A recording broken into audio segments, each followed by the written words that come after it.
On the dusty outskirts of Los Angeles, tucked between auto junkyards and taco trucks, stood a weather-beaten garage named Carter and Cupboard Repairs. The sign was faded, but the reputation still lingered like motor oil on old denim. Inside, Mia Carter, a 19-year-old with oil-stained hands and an untamed ponytail, worked quietly beneath a '97 Ford pickup.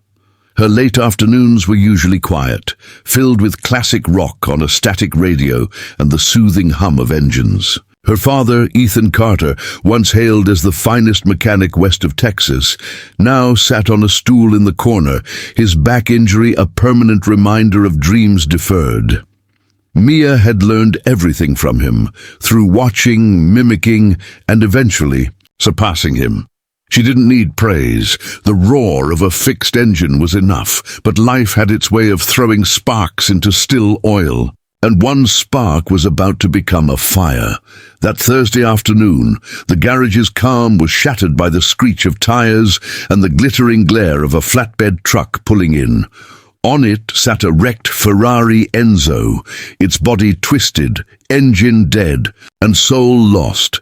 Out stepped Preston Hale, a wealthy luxury car collector with a sharp suit and sharper tongue. He strutted in, waving his phone like a VIP pass. "This baby's been through 5 top garages. No one could fix it," he announced, proudly, as if the car's death was a trophy. When he noticed Mia, his brows furrowed in mock surprise. "Let me guess, you do detailing, coffee runs?"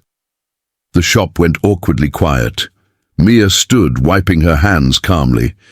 Mr. Hale chuckled, tossing his keys in the air. "I dare you to—" "Fix it, sweetheart. Bet even your legendary daddy wouldn't take this on." He turned, ready for more laughs, but Mia's eyes locked on the Ferrari. Challenge accepted. Mia walked around the Ferrari slowly, like an artist sizing up a blank canvas. The others kept watching her, some waiting for her to laugh it off or protest. But instead, she crouched beside the engine bay, her fingers already analyzing what others missed. The damage was brutal, carbon fiber cracked, internal components fried, the gearbox practically vaporized. But she didn't flinch. She stood up and looked directly at Mr. Hale. "You'll get it back running smoother than new. But don't cry when it outperforms your ego," she said dryly. A hush fell over the garage. Mr. Hale smirked, clearly amused but not convinced. "Fine," he said, writing down his number. "You've got 7 days. When you fail, I'll tow it to Vegas and display it as a warning sign." He left laughing. Mia turned to her dad. "I'm going to need all your old notebooks." Ethan A. stared at her.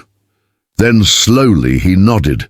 That night, the garage turned into a war zone of blueprints, engine parts, and half-empty coffee mugs.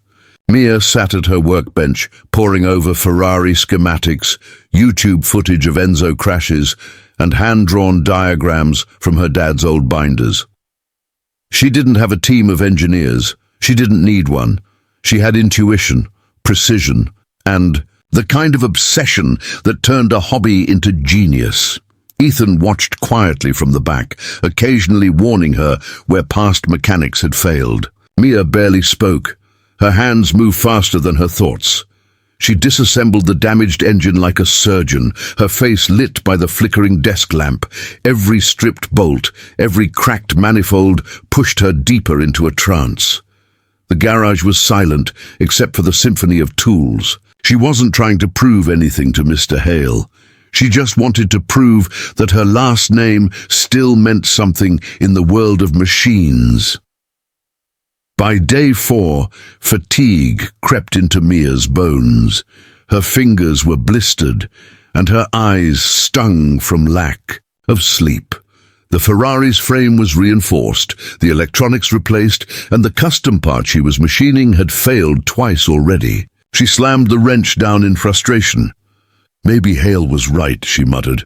Ethan stood behind her, placing a gentle hand on her shoulder. "Machines don't give up. Mechanics shouldn't either."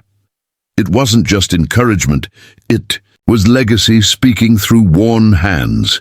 Mia took a deep breath and wiped the sweat from her brow. "Then I'll rebuild it again," she whispered. She opened her laptop, adjusted the 3D model of the engine part, and set the printer to start. With each setback, her resolve grew sharper. She wasn't just fixing a car. She was repairing her father's name, her own worth, and every limitation others had placed on her because she was young, female, and unknown. By the evening of day 6, everything was ready. The Ferrari had been transformed, sleek lines restored, carbon fiber panels adjusted, engine purring like a predator in slumber. Mia sat in the driver's seat, her fingers on the ignition, heart pounding. Ethan stood at her side. "You sure it's ready?" he asked. She nodded.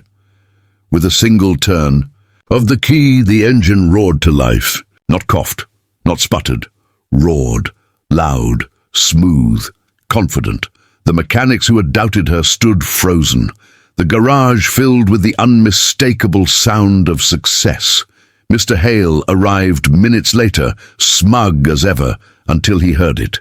He walked around the car in disbelief. "You didn't fix it. You revived it," he muttered. Mia didn't smile. She just stepped out and handed him the keys. But before he could speak, a sleek black limousine pulled up, and a new player entered the story. Logan Wright, the billionaire owner of Wright Motors, and the original owner of the Ferrari. The sound of the Ferrari's engine had barely settled when the sleek black limousine rolled into the dusty garage. Out stepped a tall man in a charcoal suit and dark sunglasses, Logan Wright, billionaire CEO of Wright Motors, one of the biggest names in the American auto industry. A hush fell over. Everyone. Logan's presence demanded respect. Even Mr. Hale stood a little straighter. He walked toward the Ferrari with a kind of reverence, removing his glasses slowly. "That's mine," he said, stunned. "I sold it for scrap after it was totaled." His eyes scanned every inch of the restored Enzo, disbelieving its flawless curves and purring heart. "Who fixed this?" he asked. Mr. Hale began to speak, but Logan cut him off with a glance. "Not you."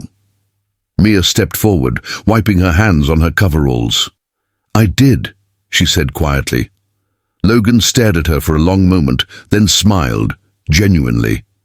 Without a word, Logan opened the driver's door and slid inside the Ferrari. The engine growled as he revved it gently, feeling the responsiveness, the rebirth of something once declared dead. "I'll be back in 10, he said. Everyone watched silently as he pulled out of the garage, the Enzo gliding smoothly down, the road like a panther let loose. Mia stood beside her father, hiding her nervous energy. "He's gonna notice the throttle timing," she muttered. Ethan chuckled. "And admire how you fixed it." True to his word, Logan returned exactly 10 minutes later, parking the Ferrari. With a smooth spin, he stepped out, his expression unreadable. "That's not just restored," he said slowly. "That's enhanced. This drives better than when I bought it new." He turned to Mia. "You built something every Ferrari engineer said couldn't be done. I want to know how." Mia led Logan inside the office, a dusty glass cubicle stacked with engine manuals and old coffee mugs. She sat on the edge of the desk while Logan remained standing, pacing slowly. "You replaced the ECU, didn't you?" he asked. Mia nodded. "And the air intake? That was handmade." Another nod. Logan looked impressed.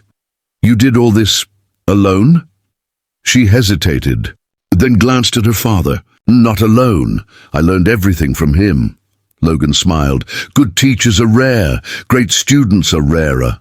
He turned back to her. "I'm not just here as a car guy. I came because I heard rumors that some girl in East LA pulled off the impossible. I had to see it myself."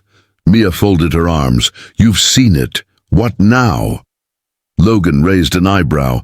Now I offer you a future most engineers only dream about." He pulled a card from his pocket and slid it across the desk.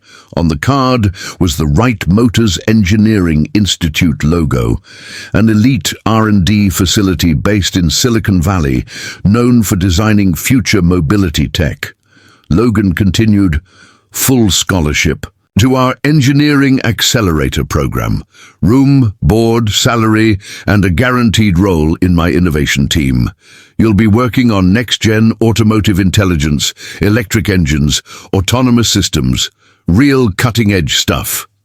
Mia stared at the card, her hands slightly trembling. It felt surreal.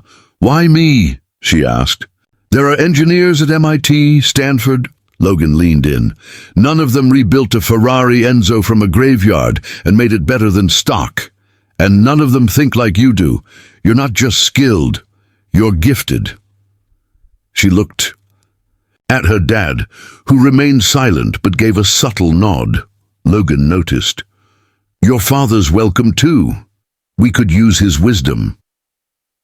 For the first time in days, a full smile cracked across Mia's face. "Then I accept." News of Mia's offer spread fast, first through auto forums, then local news, and within hours trending online as "Teenage Girl Revives Ferrari and Stuns Billionaire CEO." Back at the garage, some of the same workers who had laughed when Mr. Hale mocked her now couldn't look her in the eye. Hale himself returned 2 days later, visibly humbled. "Listen, I underestimated you," he began. "I was wrong. You're incredible." Mia didn't gloat, didn't smile. She simply said, "Next time, don't judge people by how they look." Hale nodded and left quietly. As she packed up her toolbox, Mia paused for a moment, looking at the garage that had raised her. "We built more than engines here," she whispered. "We built dreams." Her father walked over and locked the garage door for the final time. "Time to build bigger ones," he said, placing his hand on her shoulder. Weeks later, Mia stood inside Wright Motors HQ, a shimmering glass building in San Jose, surrounded by top-tier engineers, 3D printers, AI models, and electric prototypes. She had her own workstation, badge and title, Junior Innovation Engineer. While others marveled at her file, she quietly got to work. Her ideas began to influence designs within weeks. Logan often brought guests to her table, introducing her as the future of automotive engineering. One day, she caught wind of a special project, a new hybrid supercar codenamed Phoenix One. The head engineer approached her. "Logan wants you to design the core engine block from scratch." She blinked. "Wait, me?" He smiled. "You rebuilt a Ferrari from junk.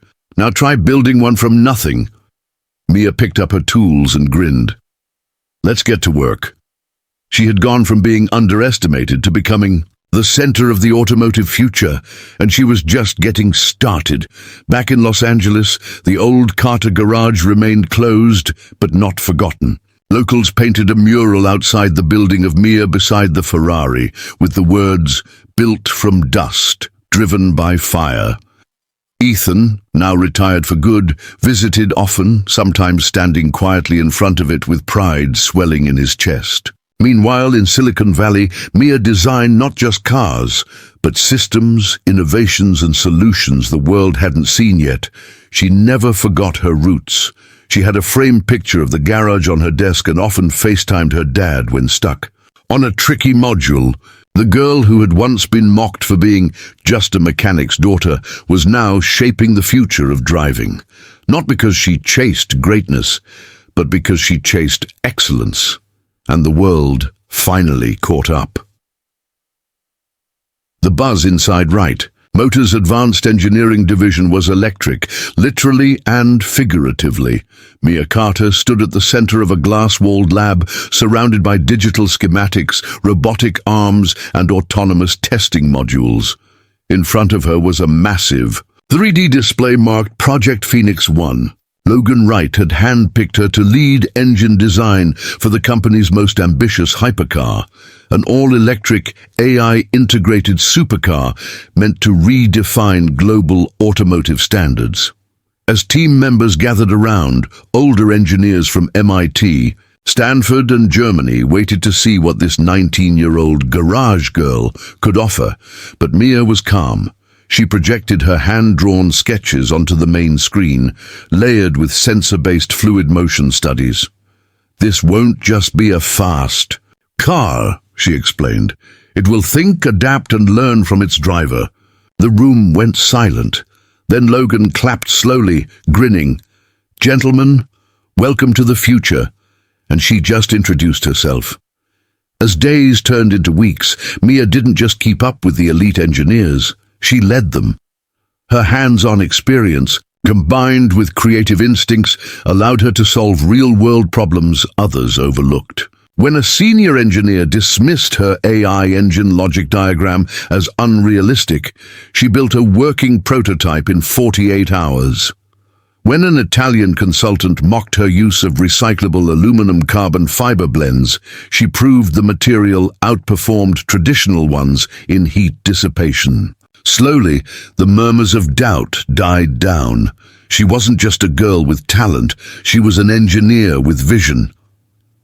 One evening, after a long design session, Logan stopped by her station.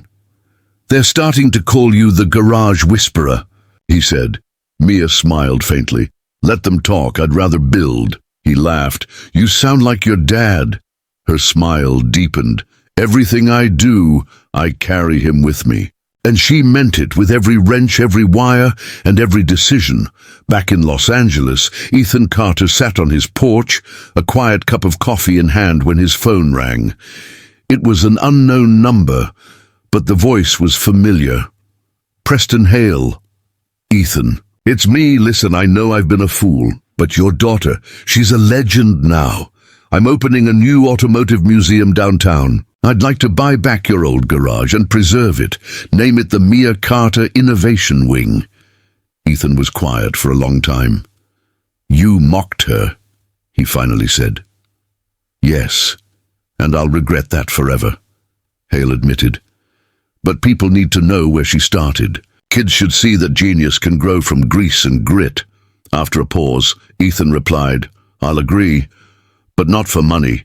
Do it for the next girl who gets laughed at for holding a wrench." Hale didn't argue.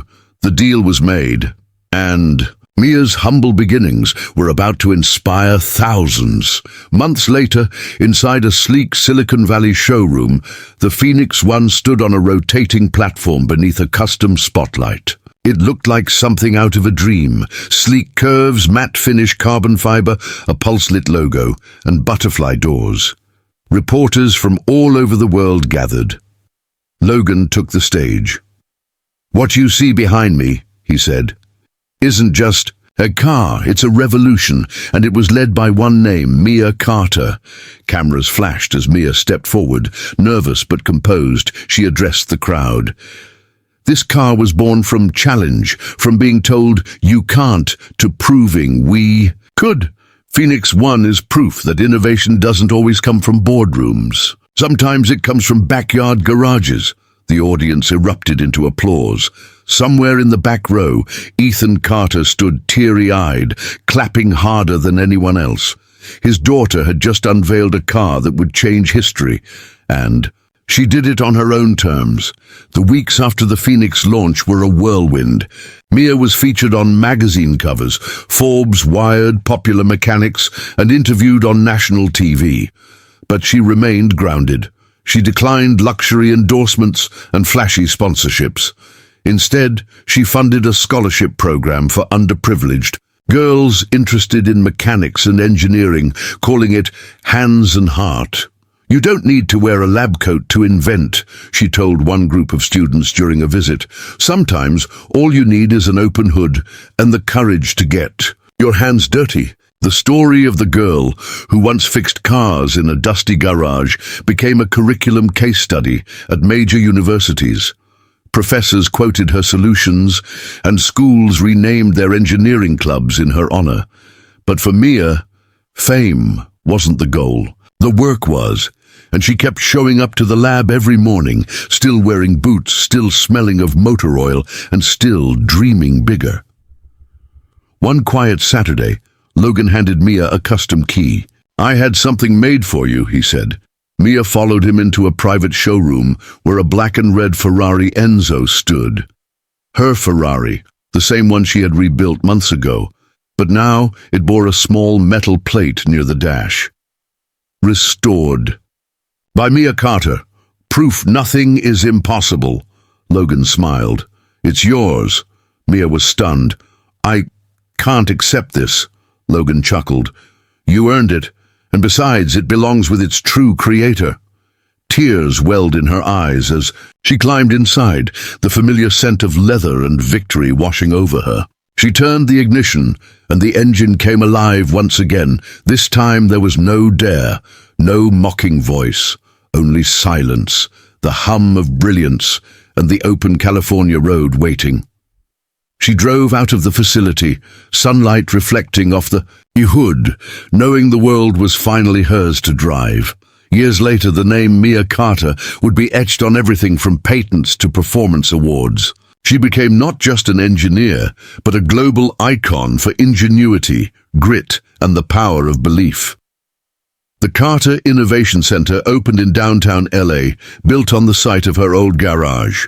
Inside, young girls and boys tinkered with 3D printers, old, carburetors and coding screens under one motto painted across the wall: "No one is just anything." Ethan Carter passed peacefully, knowing his daughter had taken their shared passion and turned it into a movement. At his memorial, Mia spoke just 5 words. "He gave me the spark."